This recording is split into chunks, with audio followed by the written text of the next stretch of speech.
forbidden genius, or why the world's most lethal pistol is unknown to you. The untold story of the OC-33 Pernach. You know, our world has unshakable rules, like the laws of physics. Gravity pulls, water is wet, and fire burns. In the world of firearms, one such law was this: the smaller the pistol, the weaker its punch. If you want power, you need something bigger, like a rifle. This was considered an axiom, an unbreakable truth, until one moment. Imagine the 90s in Russia, a period later called the Wild Years, a time of the collapse of the old and the birth of the new, often bloody and brutal. A criminal war raged in the streets of cities, and on the edges of the vast country, the embers of separatist conflicts smoldered.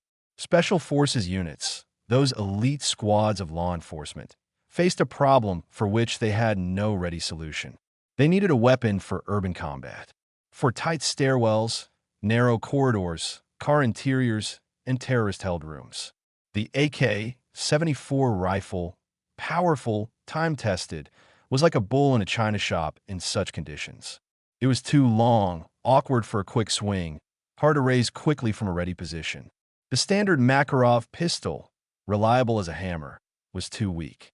Its bullets, fired in single shots, often failed to stop a drugged-up gangster wearing thick clothing. They needed a hybrid, something with the concealability and maneuverability of a pistol, but with the firepower capable of flooding a small space with lead in a split second, leaving the enemy no chance. A task that seemed, at first glance, impossible, defying the very physics of weaponry.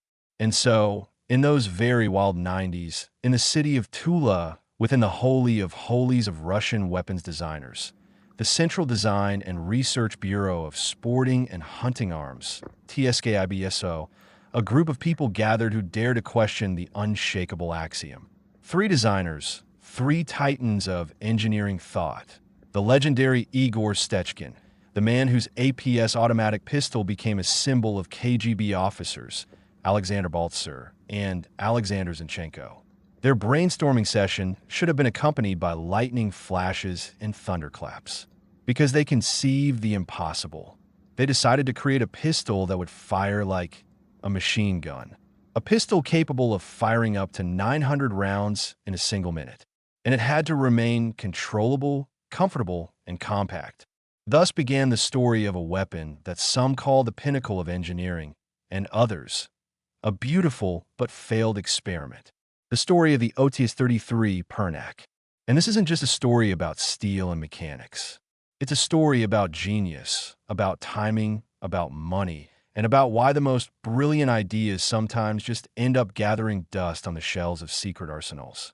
The era of its birth, from dart to warhammer. To understand the Pernach, you need to take a step back to its direct predecessor, the OTS-23 Drotic dart. The dart was the first sign, a test run. It was created for a new, more promising cartridge, the 9x18mm PMM, Makarov pistol modernized, which was more powerful than the old, reliable PM. The dart was an interesting but niche development. However, its design already contained the seed of the future marvel. Work on the Pernach began in 1995. It wasn't a start from scratch. It was a deep, radical reworking of the ideas laid down in the dart. If the dart was an attempt to create a new generation army pistol, the Pernach was, from its very inception, aimed at special forces, at those who fight not in an open field, but in concrete jungles where engagement distances rarely exceed 50 meters and life-and-death decisions are made in fractions of a second. A fascinating little-known fact: initially, this pistol had a dry official name, APSBZ2, which stood for Automatic Pistol of Stechkin, Baltzer, Zinchenko design. Sounds like a technical document number, right? But someone within the design bureau had a brilliant idea to give the weapon a soul, to give a name. And that name was Pernach. What is a Pernach? It's not just a word. It's a dive into the depths of our history. A Pernach is an ancient melee weapon, a war hammer with a long handle, whose striking part was made in the form of several feathers, plates. It was a weapon of the nobility, of Russian knights and boyars, a weapon of crushing force, yet at the same time, elegant and status-bearing. The name hit the bullseye. It perfectly reflected the dual nature of Stechkin's creation. On one hand, the compactness and elegance of a pistol that easily fits into a holster. On the other, the crushing power of a mini-machine gun, which was unleashed when the folding stock was extended. You pick up a compact war hammer, and in a moment of danger, it transforms into a formidable weapon capable of chopping down enemy ranks with a hail of lead. A genius metaphor. Engineering genius. The secret's hidden inside the steel. Now let's look inside. Because it's here, in the intricate web of springs, bolts, and barrels, that the main magic of the Pernach lies. What makes it unique to this day? Imagine a standard pistol. When you fire, the recoil kicks your hand, the slide sharply recoils backward, ejects the cartridge case, and under the action of the spring, returns, chambering a new round. It's simple, but when firing in bursts, this recoil becomes chaotic. The pistol jumps wildly in your hands, and after the third or fourth shot, you're aiming somewhere at the sky. This is the very axiom our designers were going to break. The key breakthrough was a unique, world-first system of automation with two independent recoil mechanisms. Let's break this down in simple terms. In a normal pistol, there's one big spring that pushes the slide forward. In the Pernach, there are two independent systems. The first mechanism controls the movement of the heavy bolt and its cover. The second mechanism is responsible for returning the barrel itself to its starting position. What does this achieve in practice? It's like the work of a high-class car suspension. When you hit a bump, one shock absorber dampens the impact, and the second stabilizes the body. It's the same here. Recoil energy is dissipated not by one, but by two paths. The two mechanisms work in counterphase, partially canceling each other out. As a result, the recoil impulse, that kick in your hand, is reduced by a whole 30%. Imagine, you're holding a device the size of a large pistol. You pull the trigger, and it spews a burst of 15 to 20 rounds. But instead of jerking wildly and climbing upward, the barrel remains relatively stable, and your hand feels not a sharp punch, but a rapid, powerful vibration. It's not just shooting, it's almost like controlled drilling. You literally stitch through the space. But Stechkin's genius didn't stop with just the recoil system. He thought through every detail to turn the weapon into the perfect tool for a fighter whose life depends on speed. Ambidextrous safety/fire selector, located on both the left and right sides of the slide. Left-handed or right-handed, it doesn't matter. With the thumb of your right or left hand, you can always, with one motion, switch the weapon from safe to semi-auto or full auto. No need to change your grip. These are precious fractions of a second that can cost a life. Symmetrical magazine release. It's located right on the trigger guard. You can press it with any finger, your index or middle finger. Again, speed. Again, versatility. Recessed slide stop lever, positioned in a way that makes it almost impossible to accidentally activate. In a fight, in the chaos, when you're crawling and bumping into door frames, the last thing you need is for the pistol to accidentally lock open at the worst moment. The designers foresaw this. And now, the heart of the feeding system, the magazine. In a standard Makarov pistol, 8 rounds. In the Pernach, a standard magazine with 18 rounds. And it's not much thicker than the grip. The cartridges are stacked in a double column, staggered formation, feeding into a single column at the top. It's like a nesting doll, compact on the outside, spacious on the inside. And for prolonged firefights, there was an even more fantastic extended magazine with 27 rounds. With that much ammo, the Pernach transformed from a pistol into a veritable pocket machine gun, capable of sustained fire for several seconds. And a few seconds in close-quarters combat is an eternity.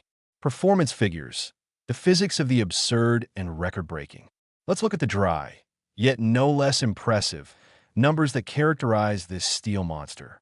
Rate of fire, from 800 to 900 rounds per minute. This is not a typo. That's 13 to 15 rounds per second. The sound of such a burst merges into one continuous roar. In practice, of course, no one fires long bursts. The ammo would be gone in an instant. A A short burst of 3 to 5 rounds is the ideal mode, but the very possibility is impressive. Weight unloaded: 1 kilogram, 115 grams, approximate 2 pounds, 7 ounces. It's heavier than most pistols, but that weight is the price for power and durability. It feels like a serious, well-balanced tool in your hand. Effective range: 50 meters, approximate 55 yards.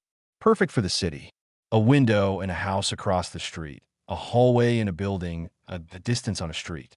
Maximum range: up to 100 meters, approximate 110 yards. This is more than enough for any operation within a city.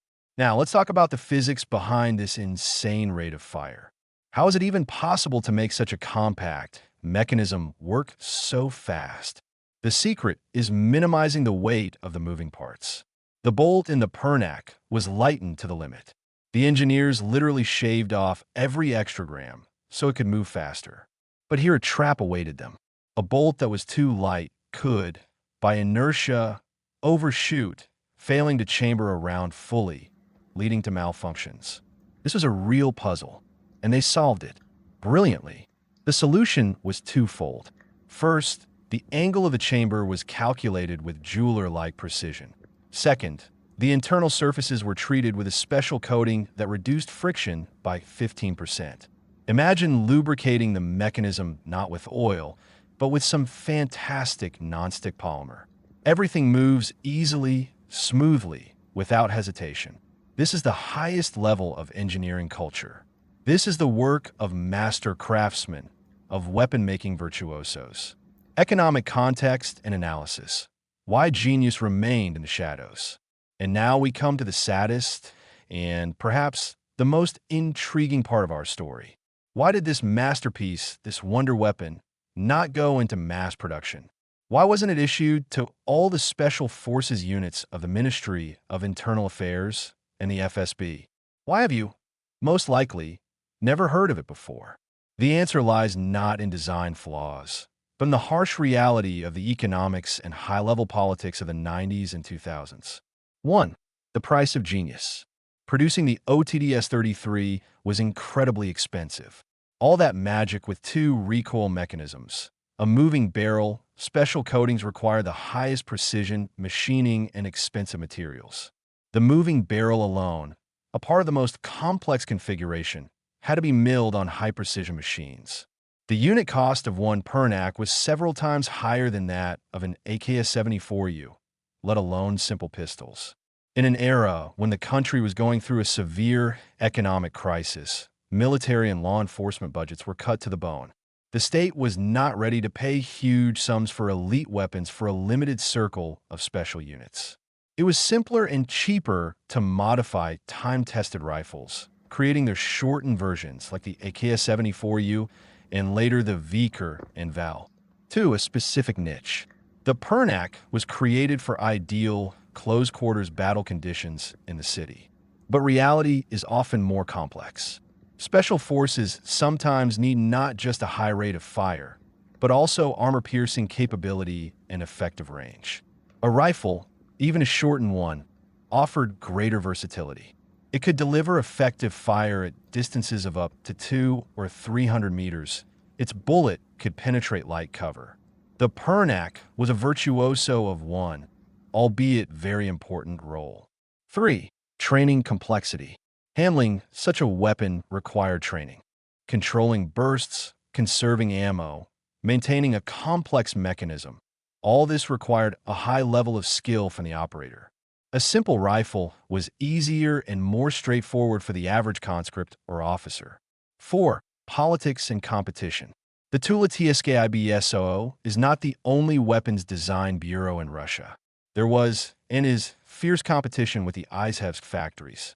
Promoting their own developments, like the Vickers rifles from Izmash, often had not just technical, but also lobbying significance. In the end, the Pernach was produced in a very small, limited series. It found its way into the hands of fighters from elite units, like SOBR and OMON, where it earned a reputation as a formidable and effective weapon. But it never became mainstream. It became a legend, an artifact, an object of desire for collectors and connoisseurs. Technological heirs, the immortality of Stechkin's ideas. The most amazing thing in this story is that although the Pernach itself did not go into large-scale production, its engineering solutions were so advanced that they are still alive today. Ideas born in Tula in the 90s have traveled the world and been embodied in other weapon models. PSM-2 pistol, 2005. This development inherited from the Pernach the very idea of the dual return system, making shooting from a compact pistol more comfortable. Udar automatic pistol, 2012. The concept of a detachable or folding stock, turning a pistol into a sort of submachine gun, is a direct reference to the Pernach. Scorpion M system, 2018. Uses a feeding scheme similar to the Pernach with a high-capacity double-stack magazine, allowing for a substantial ammo load without increasing dimensions. And the most telling fact, in my opinion, is international recognition. It is said that around 2020, the Israeli company IWI, world famous for its Taver assault rifles, was developing its compact micro-Taver submachine gun. And in their research, they turned specifically to Russian patents issued by TSKIB SO back in 1996. Patents that describe that very system of a moving barrel and dual recoil mechanism. Imagine Israel, a country engaged in constant urban warfare, a country with one of the most advanced weapons schools in the world, and it's studying Russian developments from 25 years ago. Is that not the highest praise for the genius of Stechkin, Baltzer, and Zinchenko? Conclusion, a symbol of a lost era. So, what is the OTS-33 Pernach? A failed experiment? An overly expensive toy? No. In my view, it is a symbol of that intellectual power that was preserved in Russia even in the most difficult times. It is a monument to engineering thought that did not break under the weight of circumstances, but leaped forward, creating something that was decades ahead of its time. The Pernach is a weapon that challenged not only ballistic calculations, but the very system. It proved that anything is possible, that you can pack the power of a machine gun into the dimensions of a pistol, that you can make steel dance to a tune composed by man. It did not become mainstream not because it was bad, but because it was too good, too complex, too expensive, too genius for its era of austerity and survival. It remains the benchmark, the gold standard of what Russian engineers are capable of when nothing holds them back. And in that lies its main value. The legend of the Pernach is alive. And who knows, perhaps in secret laboratories lie the blueprints for its spiritual successor, which will one day enter the arsenals of our fighters and change the rules of the game once again. But that is a completely different story. So that concludes our saga about the OTS-33 Pernach. I hope you found it as fascinating to read as I did to research and write this piece. This story showed us that brilliant ideas are often misunderstood in their own time. But what do you think? Do you agree that the Pernach was ahead of its time? Do you think it should have been put into mass production despite the cost? Or maybe you know of other examples of genius but forgotten weapons. Be sure to write your thoughts, theories, and suggestions in the comments below. Let's have a real discussion. And of course, if you've read this far, it means you're truly interested in the topics of weapons and technology. Then don't lose sight of us. Subscribe to the channel, like this video, and hit the bell icon so you don't miss new investigations. Ahead of you are stories about other legendary and secret developments. I promise, it will get even more interesting. See you next time.